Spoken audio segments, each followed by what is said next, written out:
Heavy Endeavour, runway inside. Liftoff of Mission 31D, the first flight of the orbital Discovery, and the shuttle has cleared the tower.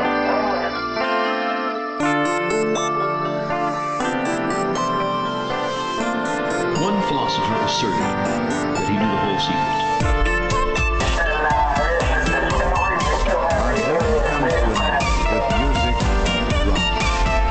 Welcome home, folks. Beautiful, beautiful. Furthermore, if we speak with people and history, in which energy is put equal to mind. After serving the world for over 30 years, the space haven't turned its face industry. It's come to a final stop. Apollo 10, Houston, 2 minutes to LOS. Everybody here says Godspeed. Okay, and we'll see you right on the other side. Hello, everybody. This is Drive Me to Your Leader with Mr. Red, and in this podcast, we hope to bring to you discussion, argument, and maybe just some fun on the way through. Today, we're going to be doing Jack the Ripper. Who was he? With LV. Yeah. And before we get into who you think it is, well, actually, what we're going to be doing is I have a suspect, and you have a suspect. Yeah. And we're going to maybe, well, we might probably argue a little bit over it, maybe. The thing is, the only certainty of Jack the Ripper is the uncertainty. You say that, but I think I've got pretty close. Right, let's get you down to the Metropolitan Police. Let's No, go. It's a bit late now anyway, isn't it? But so I thought what we'd do is do all of the victims as a quick rundown. Yeah, yeah. So a bit of background. So I mean, I think most other episodes of other podcasts, or there's lots of books, there's so much of it out there about the story of each victim and all the rest of it. So I don't want to come into that too much. I really just want to focus on who we think it is and then sort of argue about that. But we'll run through it anyway for people that aren't that sure about it.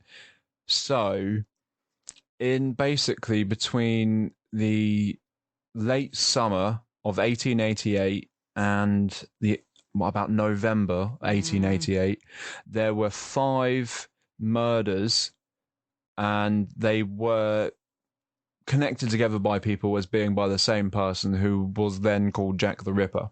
Yeah.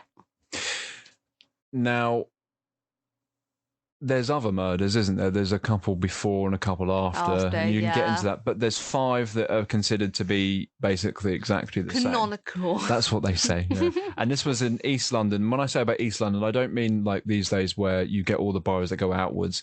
Back then, East London would have been right, it would have been in the centre of London, but to the east of it, where Whitechapel is now. You can see it on the map. Yeah. Because I think that most people, when you say South London now or something, you say Croydon, which is well away from the centre. Or if you say east, you'd say somewhere out by where the Olympic Stadium is, which isn't in the centre. So back then, it would have been much closer to the centre, and it was an area that was where it was just absolutely terrible, to be perfectly honest. There's no other way of putting it, Yes.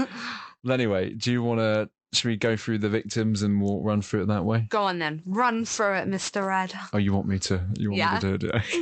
This is where I go. Objection. False. No, I'm kidding. Okay. Victim 1 was Mary Ann Nichols. Yeah. She was 43 years of age. She died on the 31st of August, 1888 at Bucks Row, and the time of death is probably seen as around 3 a.m. to 3:10 a.m., with the last sighting being about 2:30. The victim 2 was Annie Chapman, who was, I think it was 47. She died on the 8th of September, 1888, which is just a little over a week after the first one. Yeah. So that's what we were dealing with here. And that location was Hanby Street. That was I think it was in someone's back garden, actually, if I'm right. See, I heard that, but Yeah. I heard no. Yeah, it was. It was up against a fence, wasn't it? Yeah. Out someone's back door. It was really weird. They just walked. How it looked, what happened is they walk here. Her and Jack the Ripper walked through a house at the bottom floor because, I don't know, maybe you could just walk into people's houses. I don't know. Walked into a back garden and they supposedly killed up against the fence. And then, well, we don't know how he would have gotten away, but by the looks of it, he walked back the way they came because the front door was still open. Yeah. So, Very mystery, that one. Yeah. Hmm. But all of them are really on the edge with time. So some Yeah. of it, there's like 5-10 minutes until someone came back. It's And really you odd. just wonder how he got away with that only in that amount of time. Yeah, no, just complete opportunism, I think, some of it. He's a vampire. Case closed. Let's go. No, I'm kidding. No, we'll go with that. That's fine. Oh, dear. Right, victim 3 was Elizabeth Stride, Mm. who was 44. Do you know, it's so bizarre that all these women were in their 40s. Yeah, you'd assume when you hear like women being murdered, you always think, and prostitutes especially, you'd think young, wouldn't you? Yeah, it's weird, isn't it? Because they were all like from people who they were like people that had been divorced or their marriages hadn't worked. So they'd basically, I mean, back then, if you're a woman and you weren't married, it was very difficult to find work in places. Yeah. That's a harsh reality. You couldn't just go and get a job as you could now today, I don't think. No, for sure not. Yeah, it'd be a lot more difficult. Mm. She died on the 30th of September. So there's about a 3-week gap between these. Mm. That was Dutfield's Yard. And that was around 1 a.m. The last sighting was about 15 minutes before that. And that was quite notable because it was by Israel Swartz. And there was, I don't know if you read about that, particularly what happened with that guy. Not particularly. No, basically, it's a bit of a weird one. So what he did was he was walking down the street and he saw Elizabeth Stride get thrown out onto the road by this man, and the man said Lipsky. And what that meant, Lipsky was a Jew that had been hanged a year before, and there was a big disturbance in the whole area because of it, because there was a lot of anti-Semitism, there's a lot of like Jewish tension with Jews and stuff like that. So he shouted that out, and there was another guy lighting up a pipe, and as Israel walked away, the guy lighting up a pipe started following him. He thinks he was following him. Yeah. I think the other guy was just trying to walk away as well. And then they started running because the panic sets in. I hadn't actually heard about that, but yeah, during that time, the anti-Semitism was just rife. Yeah. Especially with a lot of Polish Jews coming over. Yeah, that's exactly right, isn't it? Yeah. So that's the last time anyone actually saw her. There's another conflicting one, but I tend to believe that, and I say it's conflicting because the person who says that they saw her says they saw her exactly the same time as that guy. So one of them is not telling the truth. Anyway, she was found in basically a yard of a social club or something, I believe, like that. And as the coachman pulled in, the horses wouldn't go any further, and that's because her body was there. Yeah. And she was unmutilated, and that was the only one that was. A lot of people think that's because he was disturbed by the coachman coming in literally at that time. Because if you've got 15 minutes between the last sighting and the time that the body was found, you can see how on the wire that would have been. It's, there's 15 minutes in it to do that sort of thing. Victim 4 was Catherine Eddowes. She was 46. Yeah, you like that one? No, I just got a point with this victim. Okay, that I'll explain later. Well, hang on. Let me just read the details. She was 46. She died on the 30th of September. So this was exactly the same night as Elizabeth Stride, but it was later. It was in Mitre Square, which actually still exists. I think it's the only location that does still exist. And that was about 1:30, maybe 1:45. I can't say for sure. The last sighting was either between 12:55 or 1:35. That's the worst thing about this case, is that no one seemed to have known the time any time whenever they gave a statement. It was always so conflicting. I like to think at that time of night, everyone's pissed anyway. Yeah. If you're walking out and about that early in the morning, you're fucked. Yeah, that's probably what happened. But there's a 10-minute window at best with it, either way. And I kind of tried to look it up if you could get to where Dutfield's Yard was previously to Mitre Square in that sort of a time frame. And it was hard to work it out because obviously, you look at a modern map, you can't tell because the whole East End in that area has been more or less completely rebuilt because it was bombed so much during the war. But I think I've tried to look at some old maps, and I think maybe just about, to be honest, if you were really pacing it. And Victor, I know, did you want to say something about that one? Or no, I'll bring up that point in when I bring up who I think the killer is. Okay. And victim 5, it was Mary Jane Kelly. She was 25, so that rocks the boat of the average, which is kind of weird. Her death was on the 9th of November, 1888. So that was, again, about a week later, just over.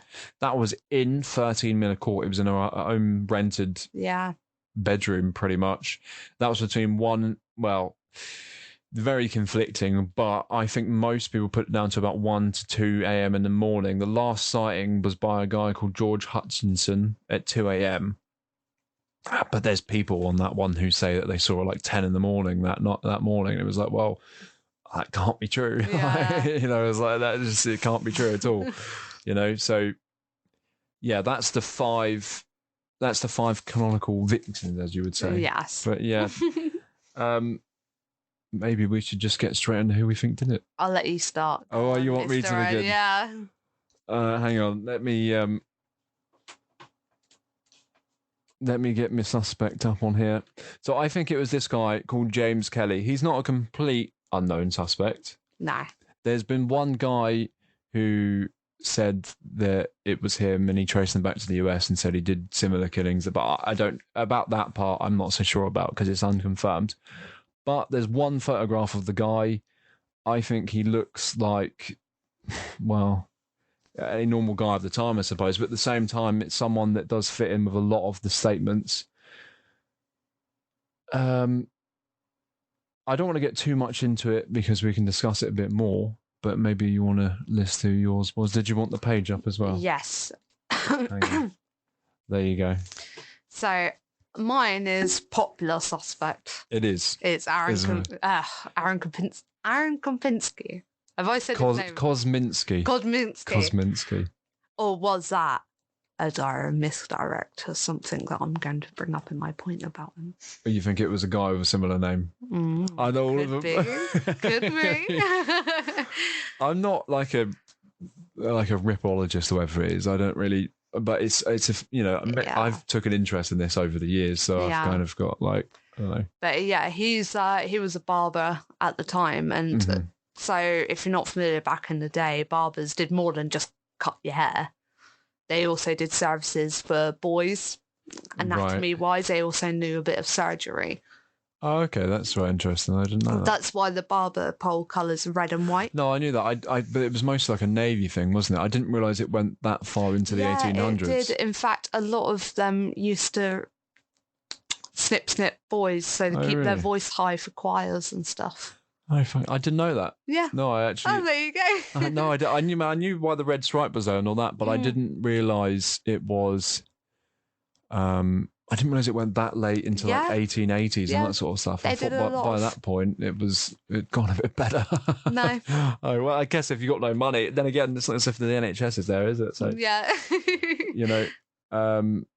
Did you want to explain your suspect a bit more, or do you want me to start? I'll let you start. All right. Okay. I'll let you start out of the common kindness of my heart. Okay. Well, I might go on for a bit here. So that's all right. I'm interested to hear why you think this. Okay, so I'm not going to get into his whole life because there is quite a bit of information. But essentially, this James Kelly moved into not quite Whitechapel. He moved into an area quite near it. What he ended up doing was he married a person called Sarah Brider, and they weren't married for very long at all. And what he would do a lot of the time, because back then you didn't really have sex before marriage. That's how a lot that worked back then. So he would go into Whitechapel and basically just go with prostitutes and drink. And her house was, and I've looked this up, and I've referred it to old maps, and you would walk one straight road all the way down to Whitechapel and it would take about 10 minutes the way that it existed. I've looked up the house, and the actual street road isn't there anymore because it got bombed, but the location where it was is still, it would have been about a 10-minute walk into Whitechapel. So he was right in the area right there. And what ended up happening with his wife was they tried to allegedly have sex for the first time. And because he's so used to having sex with prostitutes, something didn't work between them, and their sex failed, or I don't really know how it would, but that's what ended up happening. And he had a venereal disease, Yeah. basically, and he had like fluid coming out of his ears and all kinds of things because he'd been with prostitutes. And he blamed his wife for giving him that disease, basically, right? Or he blamed her for having one. And he was very, I wouldn't quite call him, well, he was unstable, but he wasn't out of his mind. And that's a great point I want to bring up about the whole case in general is there's a lot of suspects who that, oh, well, he was insane, so it must have been Jack the Ripper. It's like, well, yeah, but Jack the Ripper wasn't insane. If you looked at the way he operated and his misdirection and the way he was able to convince people to go into places maybe they otherwise might not have gone, and if he was insane, none of them would have done it. He would have been caught. No, This guy had he was switched on. He wasn't insane. Well, this is the thing I also wanted to bring up. Sometimes when you see someone in the street being maybe stark and mad, you'd want to help them. Yeah, but I don't think that's the motive because there's no statements to corroborate that. What do you mean? Well, because if you look at everyone, there's a lot of eyewitness statements about people seeing other people with the person who was murdered, right? But we've got no way of knowing if it was the same person each time. Yeah. So, but if you take all of those accounts, at least one of them has to be the guy that did the murdering. It just makes sense at one point. So they never witnessed the person who was out of his mind and being helped. They witnessed the person who was trying to isolate the woman and get her into a secluded area, as what that trade worked as. And my point is, if someone was insane or they had difficulty, there's no way they would have been able to convince even a prostitute to do it. They don't want to die, even though they want the money. If you think of the last victim, if I saw someone, stumbling around, eating out of the gutter, being a bit loony, I'd feel bad, and I'd probably I wouldn't take them into my flat nowadays. That's what I'm saying. No, but I don't think But if you would think then about either. how young she was as well, she must not have had that much experience in the profession as the other woman had. Well, not necessarily, because these people weren't lifelong prostitutes. And what I mean by that is it wasn't their profession as such. They were people that had lived a life, had children, except from the last victim. And for whatever reason or another, it didn't work out and they ended up in that position. They weren't doing that all their lives. So I know what you're saying. When they're a bit older, you are a bit wiser, you'd hope. I get that. But I just think that if there was this insane person rolling around, it would have been noticed, and it wasn't. I still don't think it's as charming and suave and cunning as other people think, because... that's the thing. I don't think people even think that. I don't think they... See, I've seen a witness say he's a very well-dressed man in a top hat and that. No. And I always thought, No. But we'll get into that because I want it. There's a profile that I've tried to write. Obviously, I'm not an FBI, but I know they've done one as well, haven't they? But there's I find it an interesting point between the profile that was made at the time and the profile that was made by the FBI, like almost 100 years later or more, something like that. And the most notable part for me is the age difference. Back then, they thought they were looking for this 40-year-old guy who was probably well dressed, probably knew how to do. Actually, they know the profile of the time was that was it. They thought it was like 38, 40 years. The two original investigators pegged him early 20s, mid 30s range. Oh, that's fair enough. But the official one that came out was that they were looking for like some 40-year-old guy, which is categorically ridiculous. I mean, if you look at the age range of serial killers, I mean, you get your exceptions, but mostly it's 28 to 35, something like that. Usually, if maybe with some exceptions. So, but the FBI one came out and said it was about 28, and I think that's probably about right. Really. Yeah. I like to read them what the first investigators, and they're the ones who saw, like, I'd say they saw the most of the crime scene, the first murder and that. They always pegged him as early 20s to mid 30s. Yeah. And they always said around around that age range. But yeah, anyway, so if I carry on with the profile of this guy a little bit. So basically, he got married. It didn't work out, but there's more to that. So what he ended up doing was he moved in with, her parents, and they were living together. And after he accused him, he basically got more and more violent with her. Yeah. To eventually, what he ended up doing was, well, there's another way of putting it. He got a knife, put it to her throat, and cut her throat. It didn't kill her outright, but it sent her to the hospital when she died a couple of days later. He got charged with murder. And this is what I think is so interesting about this. He got charged with murder, right? And then someone found him insane and he got sent to Broadmoor. That, to me, that's dubious, to be honest with you, because their definition of insanity back then would have been interesting to see if you compared it to today's psychological profiles of people. Let's be honest, it would have been nowhere near the same. Yeah. So I think if you hear that then, how true is it? I don't know. I think this person knew what he was doing, to be perfectly honest with you. He was sane enough to go out and do the things he wanted to do. I just think he was a bit of a terrible human being, right? But anyway, he got sent to Broadmoor. He ends up escaping, and then he disappears. He's on and off disappearing the whole time. And after the time he disappears from Broadmoor, he is likely helped by a friend who, my understanding of it is, and I could be wrong, actually lived in Whitechapel. Now, if you look at the epicenter of the murders themselves, the actual center point, now, I don't know where his friend actually lived in there because I couldn't work it out, but it could well have been right there. And then he would have been living it there during that entire time. Sorry, I found that very interesting because that was one of the points I was going to bring up for really? who I thought, because where he lived was very likely, it was profiled by the FBI that was very likely the location of Jack the Ripper. Yeah. And that was where Aaron lived. Yeah, no, but you've got to do that, haven't you? I mean, I can't confirm that, to be honest, with him as such, but basically what happens is he then, well, the interesting thing is, after the last murder, the day of that, his wife's parents' house was basically raided by the police that very day, and they couldn't find him. They were questioning him for his location. Why they were doing that in connection to that murder is interesting, to be perfectly honest with you, and it's never really been worked out.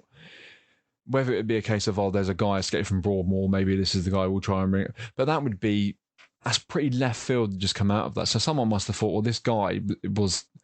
maybe there was some undocumented sighting. You just don't know. Either way, what ends up happening is he then disappears to France, and then he goes back to the US. He tries to give himself up multiple times, and it just never happens. And then he turns up to Broadmoor, I think it was in 1927, begs to be let back inside because he's basically deaf and all sorts by this point. And then he dies 2 years later. But he gives I wouldn't say a confession. He gives a report of his life. And obviously you can't say it's true, but the only time he doesn't account for is between about, I think it was June 1888 and November 1888, the exact time it all happened. So we've got a guy who kills his wife in basically the same way.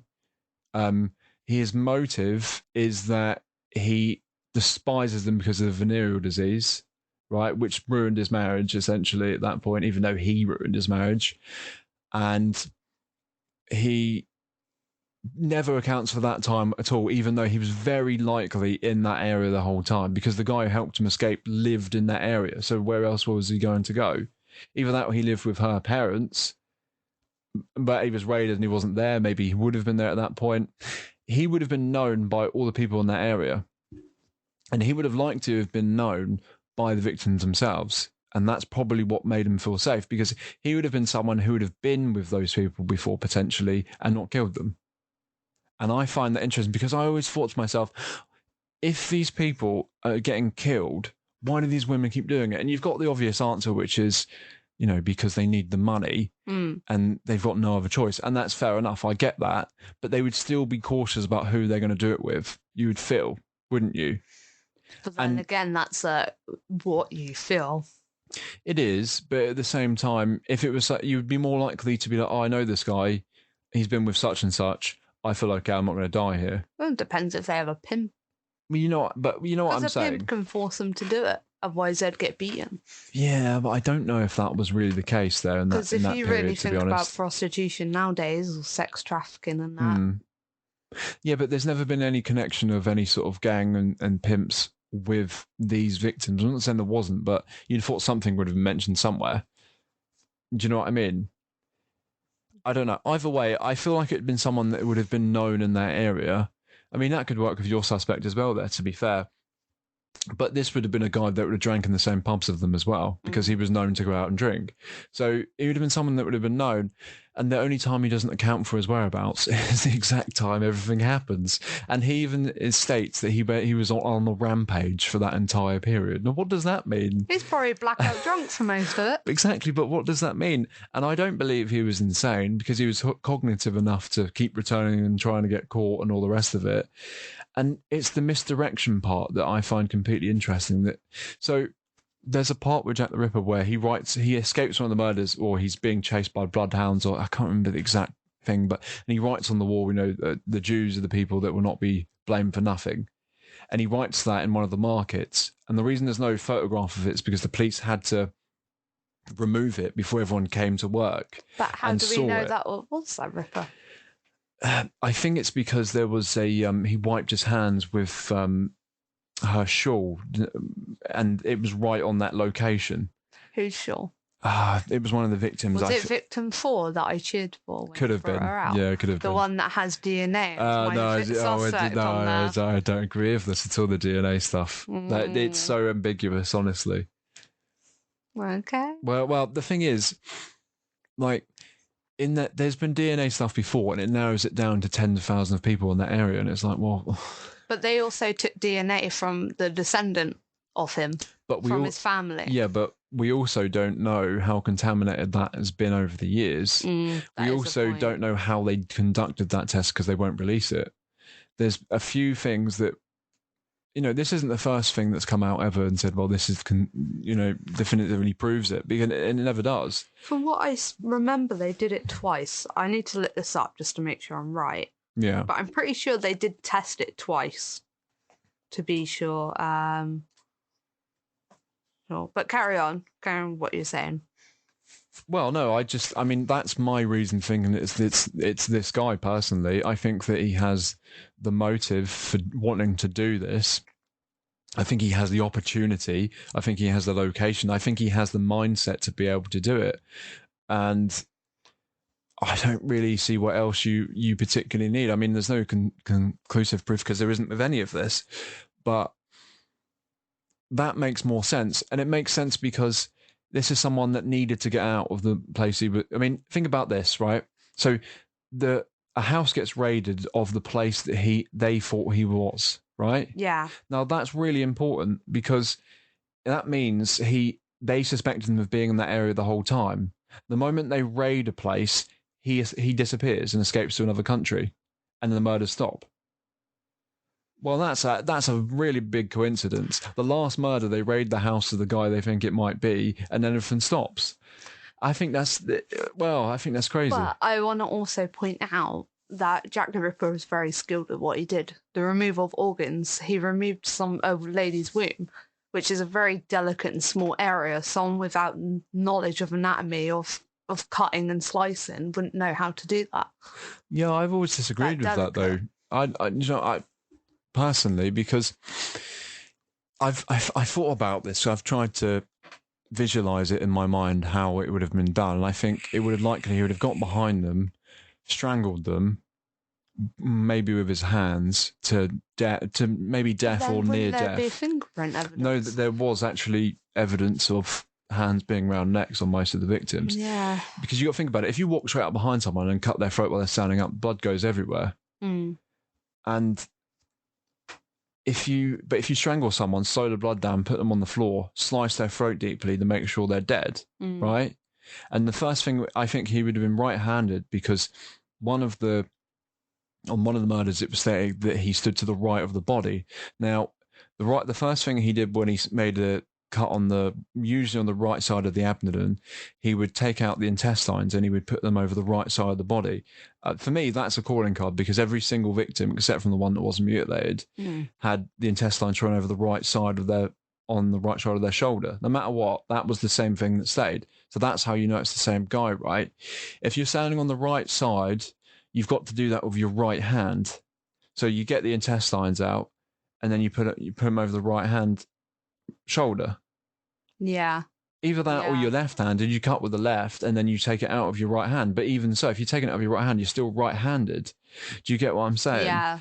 So I don't know what bearing that particularly makes. I just think that if you visualize that, you take the intestines out, you just throw them out the way over the right shoulder, out of behavioural pattern, I suppose, But he and then never you're really basically threw in. it.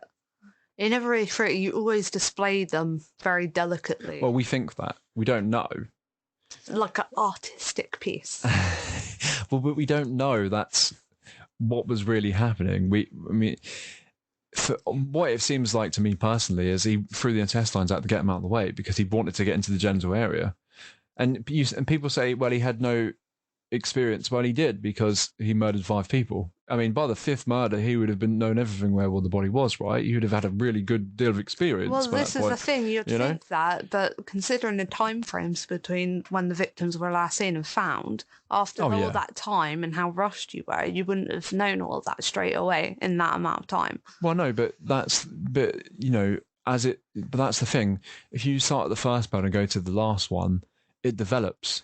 It does develop, but each time is very short. I don't think that's enough time to learn the full anatomy of the Yeah, person. but I don't think he is learning it. I think he's randomly slicing and pulling out what he can. But the way he removed that lady's uterus and her womb, But we so don't very know. precisely. But- If you're in a rush and you don't know how to do that, it would be a lot more Yeah, but sloppier. the thing is, we don't know that because we don't know at what state that looked when it was pulled out of the body.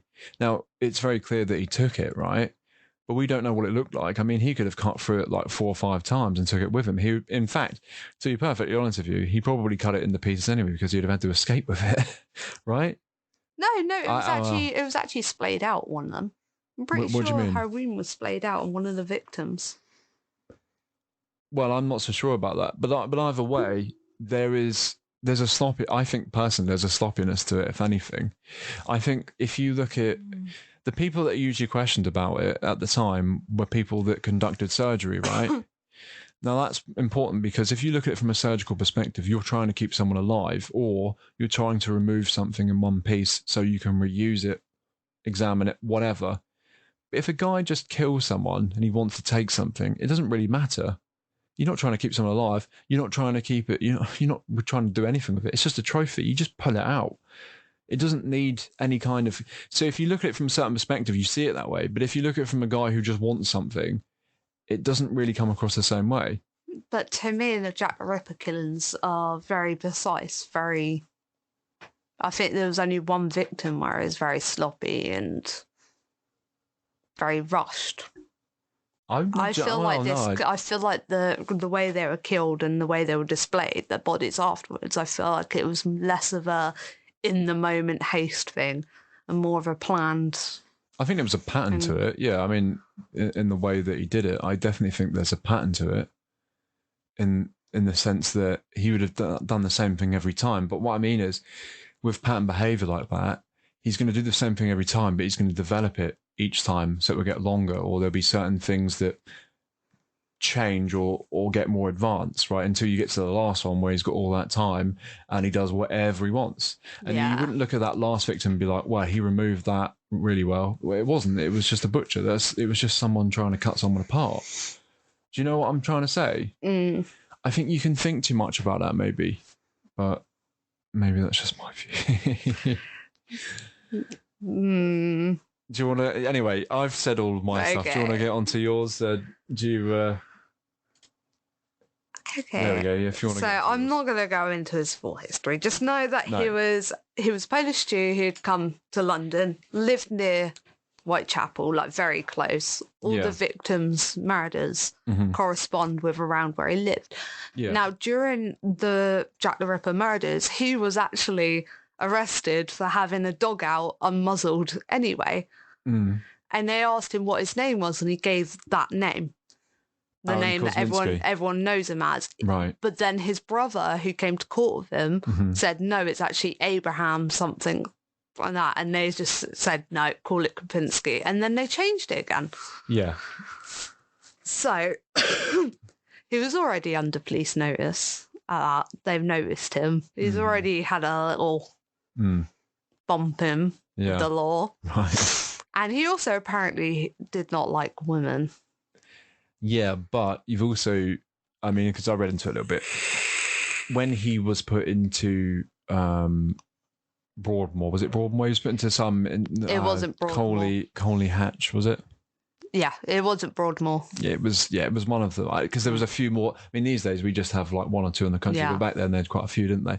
And I think that's because they're overprescribed what insanity was personally. But that's neither here nor there. Anyway, I think. Well, I just think that when he was institutionalized, he never showed any violence. That's what was recorded. And that's what people always say. Well, that's what was recorded. But what statistically, most serial killers that get caught and get institutionalized or put into prison actually show a very calm, kind demeanor while they're in prison. You only need to look at old serial killers like Dahmer, model citizen. Yeah, but I mean, people like that that's more because they're scared for their life. Because I mean, Dahmer himself was murdered in prison. I mean, so you're in there's a difference between being out in the dark killing a woman and all of these guys inside wanting to kill you because of what you've done, you know? And that's another thing I wanted to point out is in these institutions, it's run by men, lots of men. Now, the person who killed the prostitute, Jack the Ripper, he clearly did not like women. And I feel like if his anger and hatred and lust for murder was against women in an institution when you're surrounded by male doctors now, you wouldn't be going aggressive. And most men I see that do violence against women are fine, normal, civilized to their same gender. Not always, but I get what you're saying. Like, the thing is that it's really important to understand that institutions back then didn't run the same way as they do now. I mean, if you look at something like the way Broadmoor was run in the 1980s here, they locked up all the worst people and put them in that place. But if you go back to the late 1800s for Broadmoor, it was a totally different environment. It was an environment of, well, recovery, I suppose. It was a totally different place than it would have been in, say, the 90s. I know it's changed a little bit now than it would have been in the 1980s. And that's something important to understand, because if you're put into that environment and you are suffering with a serious mental problem, then you probably will be a lot more calmer. I mean, I think what I'm trying to say is I think that I don't think the person who did these murders was insane, and I don't think it's someone who would have been happy being institutionalized for. I mean, he was in an institute till his death for decades. Kosminski, No. He was. No, he wasn't. He got released to a workhouse and then went back in. Well, he was in and out of them, but he spent a long time in them. And my point is that why didn't he do anything else? Like, if he had such a bloodlust for those few months, why was that the only time? Because he was in a mental institution and he was being closely watched by his family. Because the reason he got institutionalized is he threatened his sister with a knife, had her at knife point. But, I mean, how many people do you know that have got a bit edgy of a family? There's a difference between saying you're going to do something and then actually doing it. I mean, the guy I said actually did it.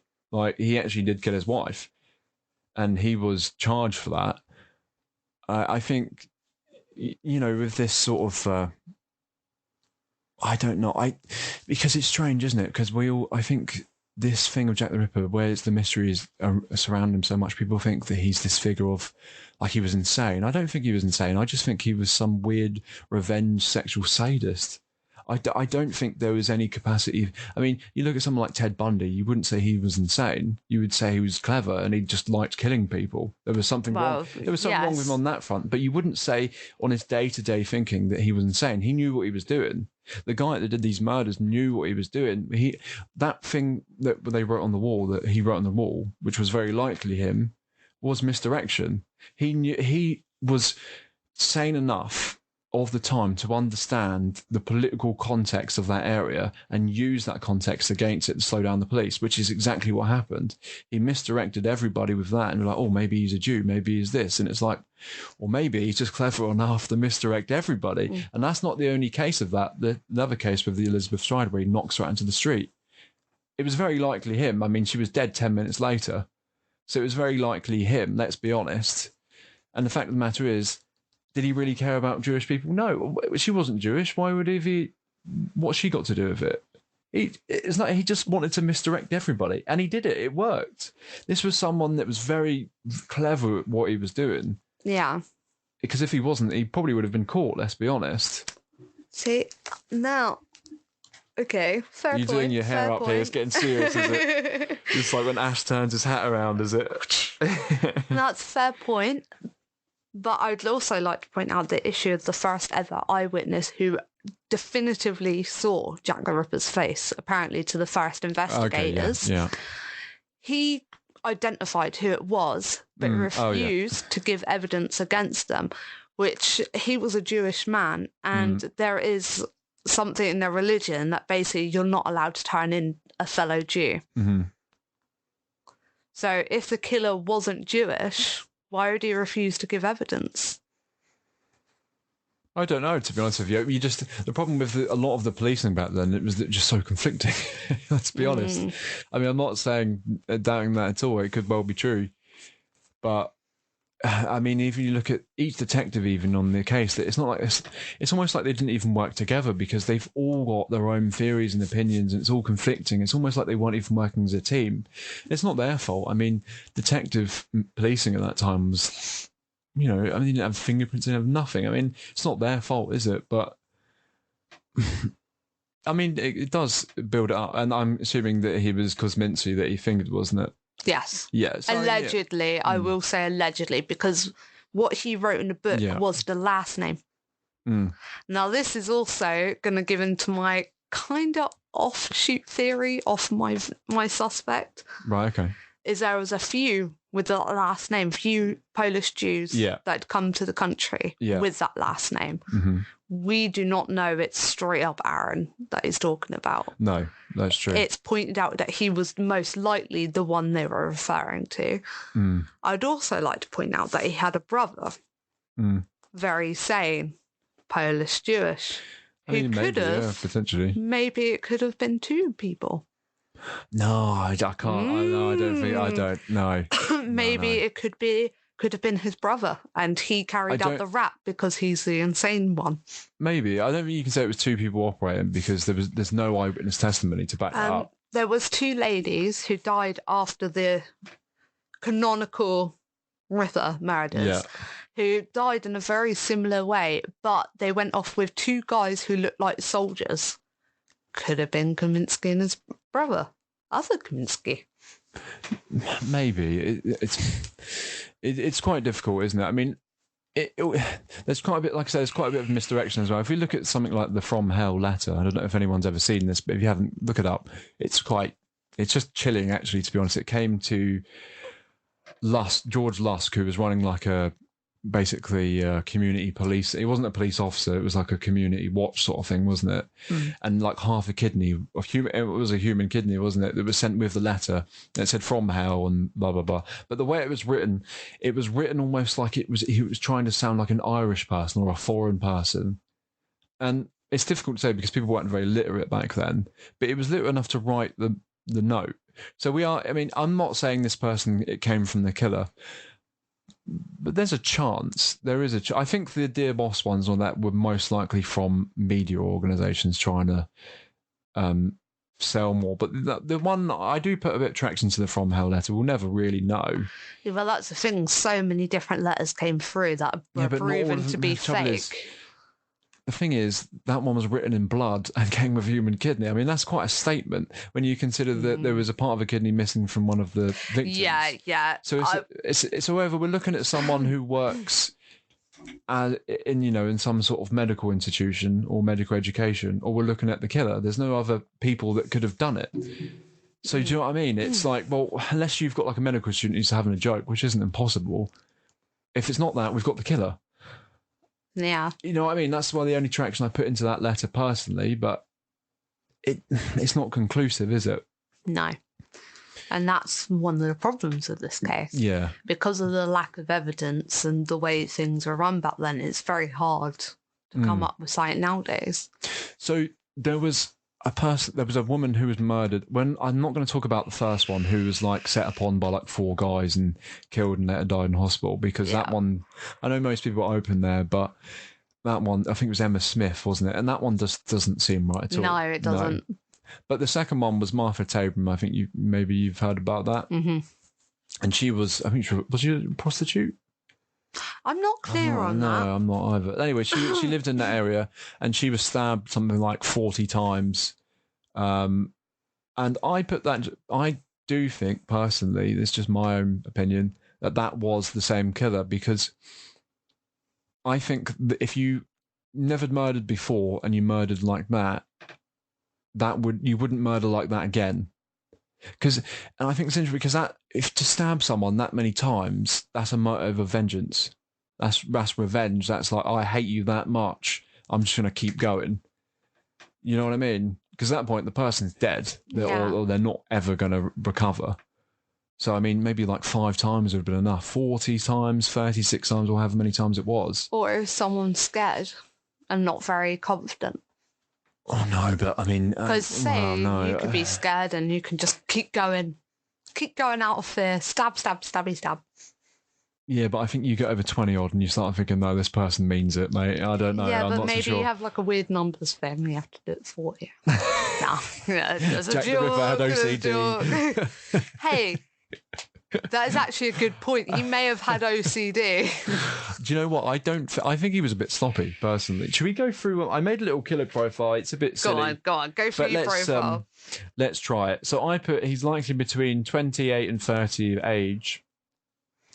Mostly because the FBI came up with it, and also because I think most of the average age of the actual decent suspects are around that sort of age. Decent really. subjects. Decent suspects. My suspect was 23 years old, I have you know. Okay, well, maybe that lives as an exception to the rule, possibly. I don't know, but that's just on average. I think that's most of them get to about that age. Anyway, I think he was an opportunist, but I think he was reckless at the same time. If you look at Catherine Eddowes, that 10-minute window when the policeman would walk back round in the Mayotte Square, he was probably in the square as the policeman was coming back round. You've got to have pretty nerves of steel to do that, let's be honest. Or he just didn't think the police would be back and was like, oh, shit. Yeah, well, that's what I mean. He was an opportunist, but he was also a bit reckless. He was like, I'm just going to do it. Or he was overconfident. But not too dissimilar, you know what I mean? Either way. Yeah, certain arrogance about it, yeah. I think he'd have had an unassuming appearance. And I say that because I think it was someone who not only was in that area at that time, they would have been known in that area.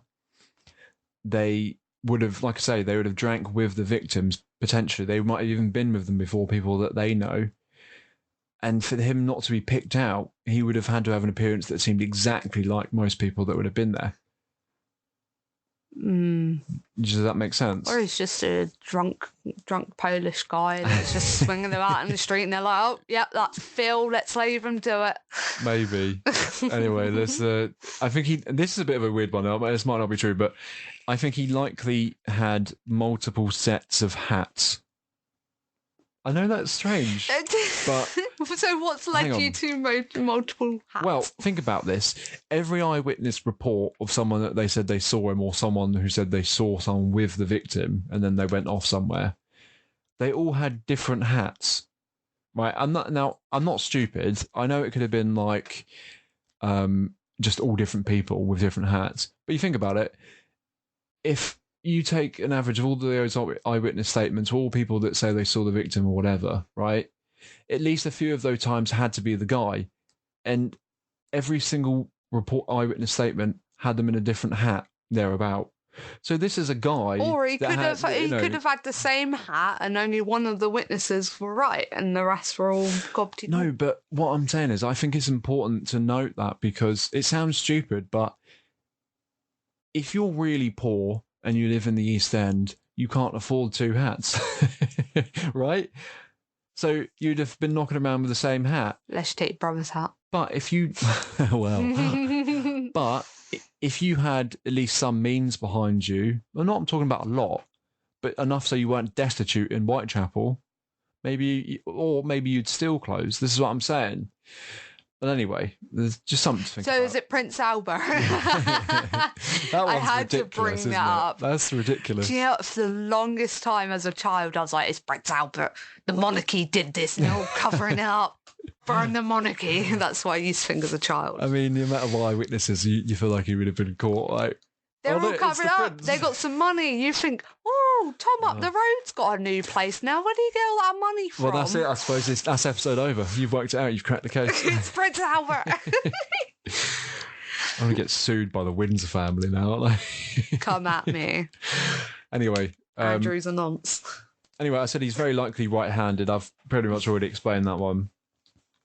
Not insane, but a sexual sadist. I think I've sort of explained that one. Why I think that. I think he likely had an STD because I honestly do think that was the motive for But this if crime. he was like weeping out of his ears, I feel like it leaves so much evidence. What do you mean? You have like ear weepage. No, it wasn't like, overwhelming, but what? I'm pointing at Mr. Red right now. You can't see it. Why? I just remembered one of my points about Well, the okay. shawl. The Okay, yeah, shawl go on that then, was go. taken by one of the police officers from the crime scene from victim 4. So it was contaminated. We don't know. It had Well, they his wouldn't DNA. have known about DNA though, so he would have picked up with his hand. So it'd have been No, but contaminated. yeah, well, true. Yeah. Yeah, but the police officer has nothing to do with the suspect. No, but you end up with mixed DNA. So, and if you take into account the age of that DNA progress over 100 years or however long it is, then you're going to end up with some pretty inferior data. Let's be honest, because that's important. Because the more it breaks down, the more likely it is to be more people. Yeah, In the but they same area. tested it against the victim's descendants and the suspect's descendants, and both, it was a match. Yeah, but it would have been because they all lived in the same area. This is the problem. I mean, the thing is, It was, well, no, because like with DNA, I mean, everyone probably already knows this, but like, it doesn't say this is the person who did it, right? yeah. It says there's a likelihood of 1 in 1 billion that it was this person. So that means technically it could have been 7 people on the earth. Sorry. That's your special sneeze. Sorry. Anyway, but that's the point. So it would have been,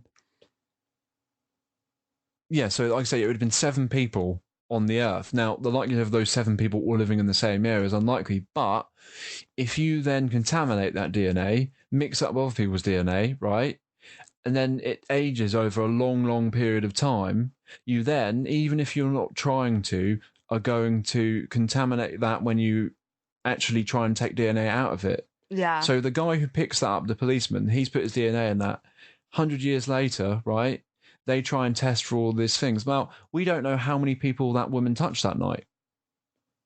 We also well, don't she know definitely slept with a suspect because it's his sperm, apparently. that. But, on the there's, scarf. but we don't know that. But they said it was sperm and blood. But this is the thing. We don't know because it's so old and it's so contaminated. This It's so shawl mixed is up. speckled with what is claimed to be blood and semen. Sorry. Speculated. Yeah. This is what I yeah, mean. that's a Like good point. it's just, and the problem is now in that area, now even you've got 3 people on that DNA, and I don't think that there'd just been 3 people on that shore, right? You then have a problem because then you've got more people in that area it could have been, and that, you know what I mean. Instead of it being 1 billion, it's probably like 1 in 10,000. Yeah. And how many people were living in that area? I don't know, maybe about 50,000 or more. Do you see what I'm saying? And that's Yeah. what tends to happen, and that's why you can't trust that, in my opinion. I still think it's his sperm on there. Oh, yeah, but how do we know that he then killed her? At least, well, he This slept, is what I mean, slept with like- her before, so she would trust him. I'm going To go back to your point about them trusting, well, maybe he slept with her before. I also, and this is an interesting point that we haven't come to, I also think he would have likely been married or he would have been with someone. And the reason I think this is because I worked out on what nights these people were all killed. Now, 2 of the murders happened now this is night going into another day. So it would have been the Thursday night going into the Friday morning. That was 2 of the murders. There was 1 murder that was Friday night into the Saturday morning, and there was 2 which was Saturday night into the Sunday morning. Now, all of that was near enough around the weekend. If we look at the Thursday night going to the Friday morning, and there was two, we're either looking at someone that doesn't have a job or has a specific schedule of that job where he doesn't work a Friday. Wouldn't you think if they was with a partner, you should be bloody suspicious about him going out early hours in the morning, coming back covered in blood? Yeah, absolutely. But it happens. Unless, it does happen, though. unless This is the his strange thing. job involved potentially some blood, like a barber, maybe. Well, also, but maybe the thing is, this is what I think. Like, you got to look at James Kelly as well, because he was a skilled upholsterer, and they use knives. So Yeah, but they wouldn't have blood on them unless the upholstery bled. well, no, but it's quite important because to cut into leather and things like that, you have to be quite strong, right? Mm. And to grab someone around the throat, bring them to the ground, you have to have quite strong arms, which he would have had working that job. Specifically, he would have had arms that were quite strong to do that sort of thing. And those knives, upholstery knives, well, they've got to be sharp because of what they have to cut, right? And a pillow just moved by itself. So it's ghosts. He's in the room. Oh, no. I was thinking that. But yeah, so you can also say he was this, he was that, but there was many things that he could have been, and he could have well been an upholsterer as well. Someone who makes shoes, chairs, all sorts of different things. Out of their You would have had a knife. What's that? out of their skin. Well, maybe. Maybe, No. that's it. You never know. That's where he put the kidney. But that's what I mean. So this would have been someone that was, I mean, if you look at, this would have been someone that would have been skilled with cutting things and cutting sheets and leather. And leather is basically animal skin, isn't it? Hardened animal skin. So this would have been someone that would have been good at cutting into skin as well. You wouldn't necessarily need the anatomical. Like I say, I think personally he was quite sloppy.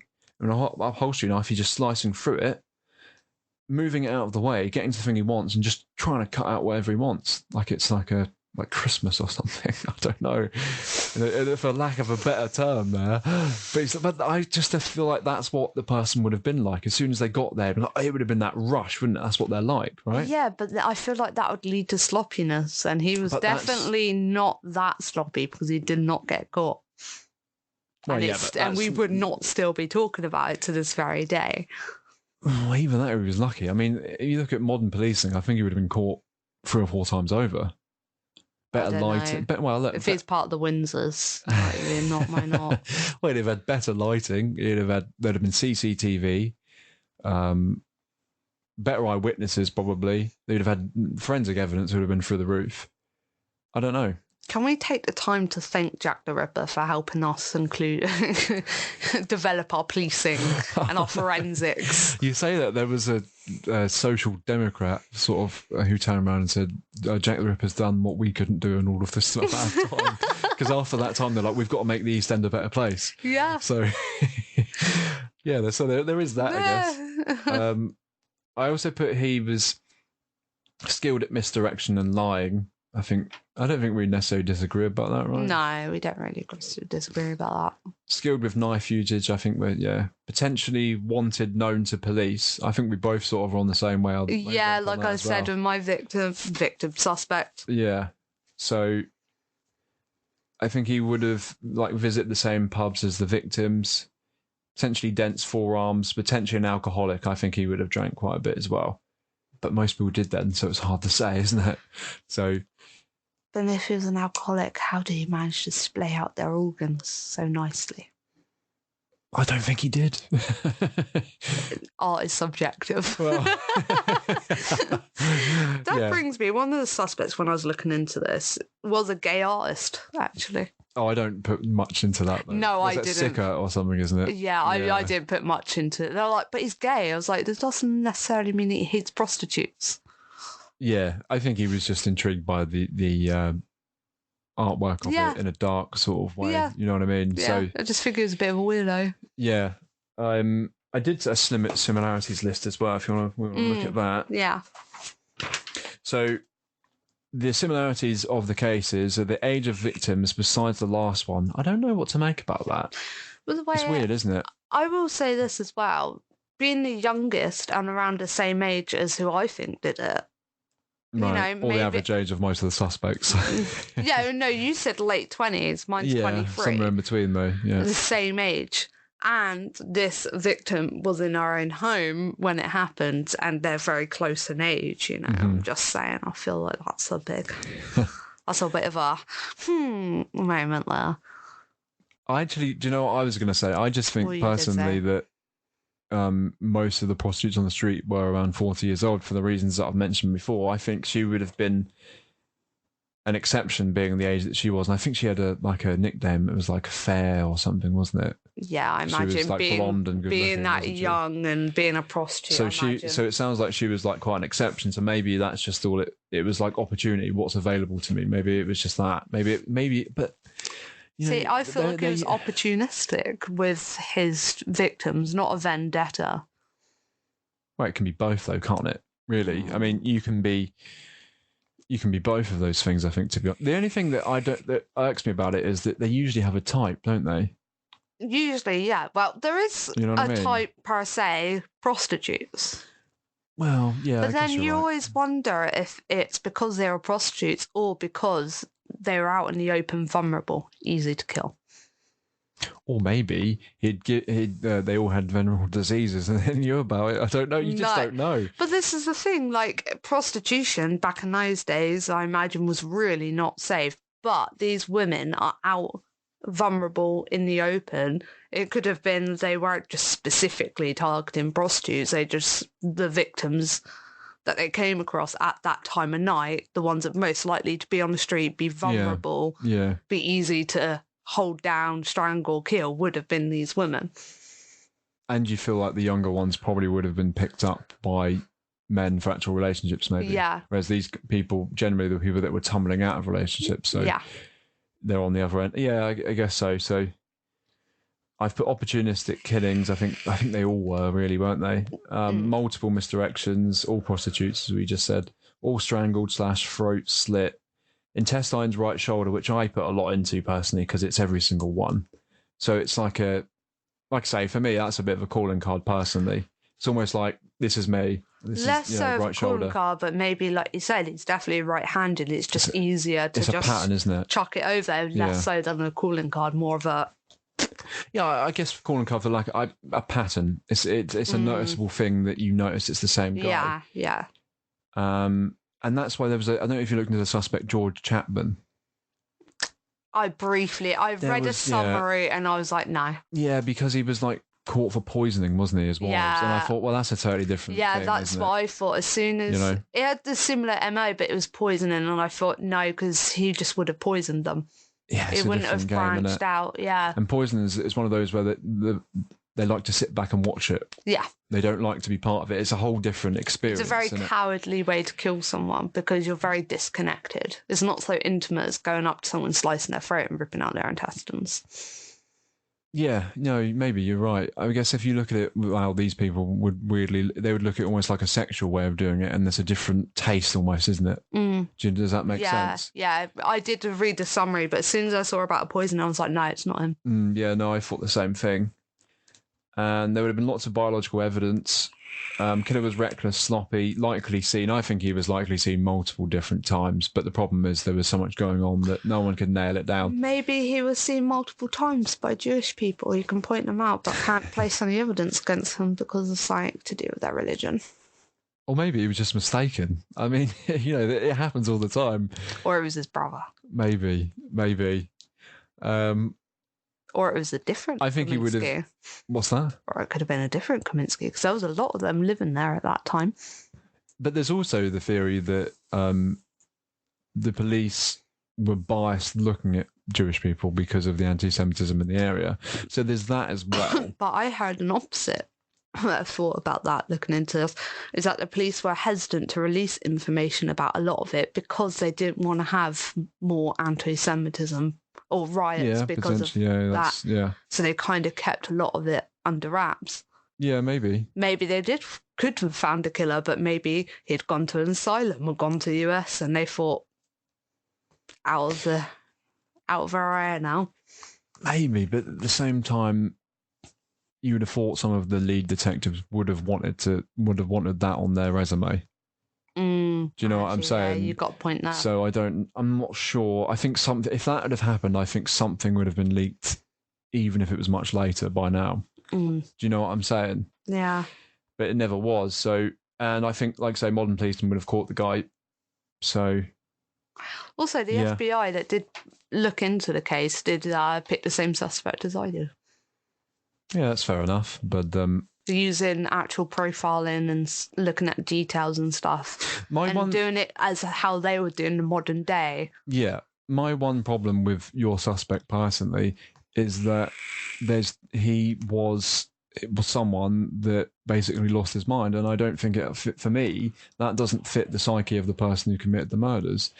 I think we're looking at someone who was much more able to Well, it depends. be nondescript, and that guy was not a nondescript guy. It depends on your definition of lost your mind. He was very clearly schizophrenic. What do you mean? What, the killer? No, my suspect was schizophrenic. No, yeah, but James Kelly was labelled as a paranoid schizophrenic. I just don't think it was true. Oh, I think he was schizophrenic. Really? I don't. Yeah. I'm not so sure. I don't know. It's But you see, nowadays, people with schizophrenia can function in society. yeah, Like, they will have a breaking point if they don't get treated. The reason that I want there's a few the things that I like James Kelly for is there's a few similarities. There was a case that I read about the other day, and I can't remember the name of the killer. It was in Soviet Moldova, maybe in the 80s, and this guy had killed a few of these women, and it was for similar reasons, because they gave him a disease, and it was like revenge killings. That's how he was seeing it. And that's something that I thought was very similar in this. So it's not known. Another bit was his breakout of Broadmoor. He did actually escape. He wasn't released. He actually escaped and then went back out into what is likely probably Whitechapel. And that reminded me of Ted Bundy, because he escaped from prison like twice. Yeah, but if he escaped from Broadmoor, why didn't he continue doing the murders? He did. That's the point. Like, so the time. Oh, I thought you said he went in and the killing stopped. No. So no. The timeline is this: he gets married. It doesn't work out. They have problems. He kills his wife. He gets charged for murder. Goes to Broadmoor because he's found insane. I don't really understand how he was found insane, but he was, because he was cognitive enough to live the rest of his life after he escaped. So he can't have been that insane, right? Yeah, and I think that's the thing about serial killers as well. Some of them do try and say they're insane, but these days we're good at saying, well, you're not. But back then they'd have been like, well, you've killed someone, you've got no reason for this, you're probably insane. So I think it would have been overprescribed. But what happens is he murders his wife, gets sentenced to Broadmoor, so his death sentence is commuted to life.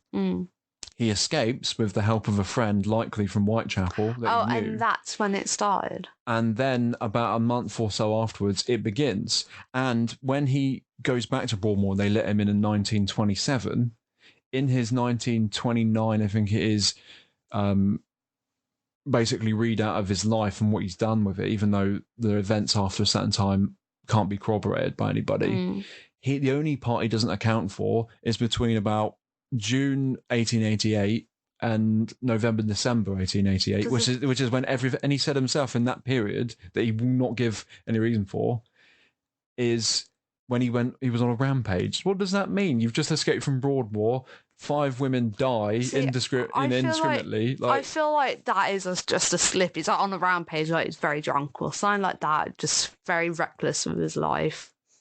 Exactly, but because if you were a killer and you weren't he was a known killer. Well, yeah, but you were saying I went on a rampage around the time that happened that you're a suspect for. You wouldn't say, "Oh, I was on a rampage," and wouldn't count for it. You'd be like, "Oh, well, I was at my mate's house." But this is the thing, right? He's lived his whole life, right? And this is 1929. He's about to die, right? Then why wouldn't he admit it? That's the strange thing, right? If you were the killer never admits that they've done it. Look at someone like Ted Bundy. He took that to the grave. How many killers do you know that come out and actually admit that they've done it? There's very few. There's maybe the college killer, one from the US, the really big guy. Yeah, I think but he's very high functioning, isn't he? Did Fred and Rosemary West admit to it? No, neither of them. I don't think. I know at all, Fred West no. killed himself. I think Rosemary West is still in prison. Yeah, they never. They all said it was lies. It's very rare for them to say that they actually did it. So it's always weird to me. He's so eager to talk about his life, but there's one period he won't talk about. It's like, well, why? But then wouldn't you think, actually that would draw suspicion to me? So Yeah, but why does he? Why does he care? He's about to die. He's in Broadmoor anyway. But why do you care about covering up that he's a murderer then? Because it's just what they do, isn't it? No, well, It this is. is the It's just what thing. they do. At that point, he's been living a lie his whole life. Why would he change it now? He doesn't. This is the thing. It's so. I mean, you hear about deathbed confessions, but the problem is with those, they're usually given by people that aren't psychopaths. Yeah, but what That's the I'm problem, saying isn't it? is you're saying he's on his deathbed. Why should he worry about how it sounds that he says that he's on a rampage? But then by that logic, why would he worry about saying, "Oh, I'm Jack the Ripper"? I think that dead. he a lot as in there's a couple of things. I think these killers, they first off like the mystery that surrounds them, and I think second of all, they like it that they had control over these victims and they'll always be their victims. And that's why a lot of the time when they won't even direct you to a body because they know where it is and only them that knows. So if he then tells everyone, he gives up that last piece. The bodies are finished with, right? But then that wasn't his motive to begin with. His motive was vengeance, No, right? but it goes deeper because if you look at like these serial killers, if you ask like the body language experts, they call this thing like Jupiter's delight. I don't know if you've heard of it. No. Where basically they're smiling and they're telling you a lie, and they're smiling because they're getting pleasure from the fact that they're lying to you. Now this guy is given a confession. He says, "Oh, I don't know anything that I did throughout that period," and then he smiles to himself because they enjoy things like that. That's just how those people are. But I just feel like you built this up as he did this very sloppily as vengeance. Well, I had to build it up. It's like suspect. As vengeance for giving him diseases. And why would he play a coy cat and mouse thing? He's done his job. He's got his vengeance. I'm glad you said that because there's another part to him which is like the religious side. He was like quite a religious person, and he goes on about certain periods. Like he was asked what he'd been doing most of his life, and he was like, "I've been battling evil." What the fuck does that mean? I don't think fucking prostitutes is battling No, evil. but that's what I mean. Like, what does that mean? That could mean anything. Do you know? And he doesn't ever seem to show. Well, there's not a huge amount of remorse, is there, for his crime, and that he was actually charged with.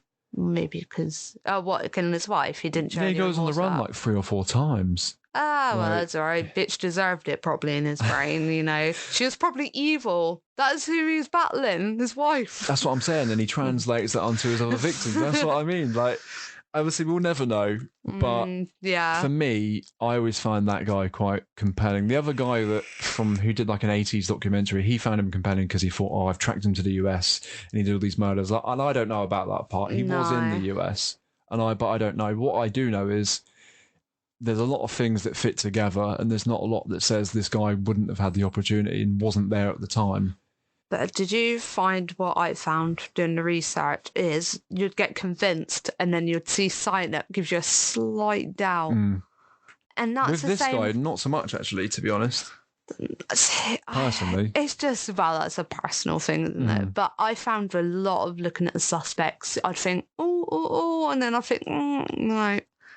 I Yeah. still feel like with the one I've chosen today, I just think we're never really going to know. No, of course not. I mean, I don't have total certainty, but for me, I know what you're saying because you do get it. But with James Kelly, it's the only one where I get less of that doubt than all the others. There's nothing that overwhelmingly compels me that feels like, "Oh, this really puts me off," because there's nothing that really fits with him that thinks, "Oh, this isn't the guy." I just feel There's like just a lack of proof. There's not a lack of like, "This isn't the guy because of this reason." He's always there. He's always in the place where it could be, isn't he? I don't know. I just think it's bizarre personally, but yeah. the strange thing is he managed to survive so long afterwards with a venereal disease. I don't know what he had. That's odd, isn't it? So who knows? But Yeah. Who knows? yeah. Oh, good. We're looking at each other like empty now. So I think we've talked that one out a little bit there. Yeah, do you know, I'm a bit more convinced about your suspect now than I was. You're just very good at debating. I'm terrible. No. It doesn't. Yeah, but that doesn't mean mine's true. It just means I've talked a lot. Yeah. Maybe. At the end of the day, we'll never know unless time travel's possible.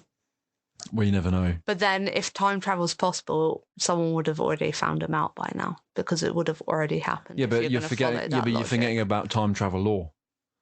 Well, that's what I mean. If you time travel back in time to kill Hitler, he'd be dead already back in your time because you made it happen.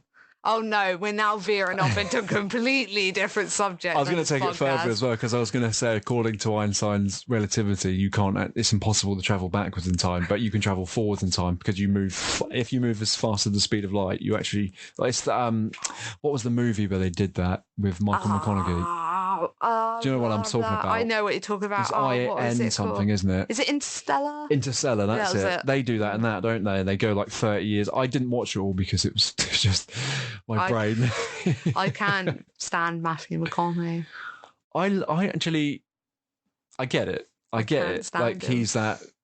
No, It's his face. I hate it. Oh, no. Like, there's nothing wrong with the guy. I just hate his face. he's a really nice guy. I've read some of his book and I actually quite for a Hollywood guy, you know, because they're all a bit of a, you know, that kind of. Unless you're Keanu Reeves. Yeah, I suppose so, but he's not like conventional. I suppose Hollywood. But, you know, Matthew's more like a McConaughey's like a more of a conventional Hollywood star, isn't he? You would say, but I don't know. He's done a few movies. I mean, really, have you ever watched The Lincoln Lawyer? It's a bit of a silly No. movie, Oh, but it's hang- really good. Hang on. No, I'm thinking of a different film No, with a okay. lawyer about there was two black girls who got beaten up and that in a racist attack. It was a movie and there was a lawyer and I'm pretty sure it was Matthew McConaughey. Yeah, But I'm thinking of a different thing. Anyway, but you we're don't way like him, off so topic. that's fine. So we've discovered that James Kelly is Jack the Ripper.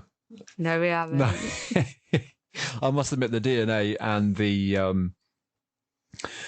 although I do doubt the DNA, the so-called eyewitness testimony of the guy that said he wouldn't testify. That's quite compelling.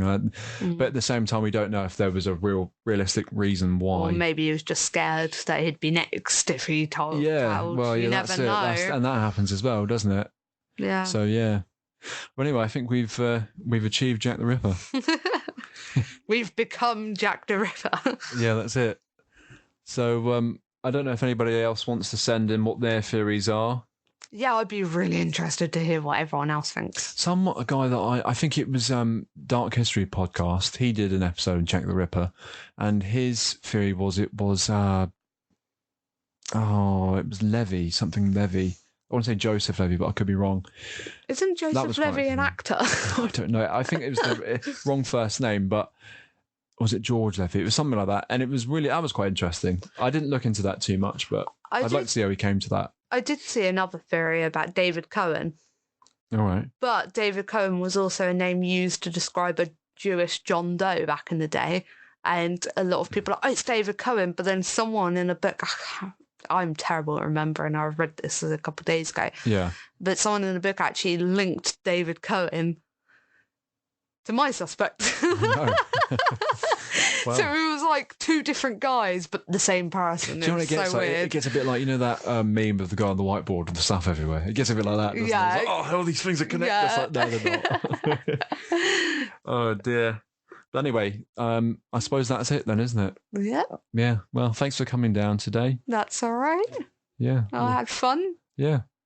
And if you do have a theory, just email me. I'll put it in the show notes, the email. And yeah, that's it. Whoop, whoop. We deciphered it. We Okay. figured out what the FBI could not. Yeah.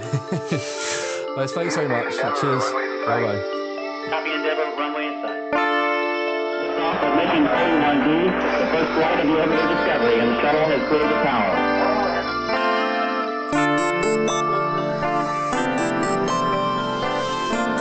One philosopher asserted that he knew the whole secret.